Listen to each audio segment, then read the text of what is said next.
Flasim për këto qëndrimet, përmendë pra dhe të ndërtosht edhe që Brikina dërgojnë në nominim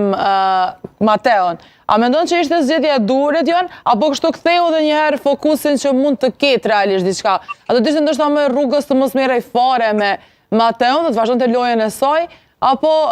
psi e mendon këtë lëvizjen e Brikinës të lojë? Ajo nuk ishte shumë kohë për ta menduar, ishte spontane, ajo shpjegoi që ishte si një lloj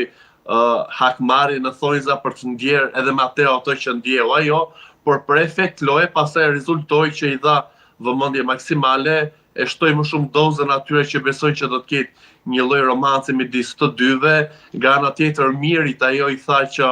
unë jam mbretëreshë në këtë lojën e shahmatit dhe me një lëvizje unë të holl aty pjesën e krevatit dhe pa diskutim gjithë këto ditë është folur në rrjet në emisione për këtë, për Brikenën dhe Mateon, edhe pse ajo ndoshta në qastin e saj të parë ka pasur që Mateo të provojë ndjesin që të ndjerit keq se sipas Brikenës ai ka shpikur dhe ka mashtruar 2 herë për pjesën e puthjes që është bërë legjendare, ka puthur apo jo. Besoj që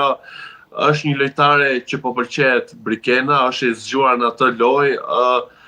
e ruan veten dhe e pasqyron do më saktë që ta pasqyroj si një vajzë solare, ndihmuese dhe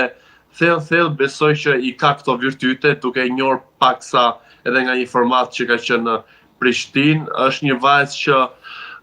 do ta ruaj atë traditën e familjes siç e ka cekur dhe padyshim që është një nga emrat që po pëlqen dhe do ta ketë rrugtimin e gjatë në Big Brother. Po a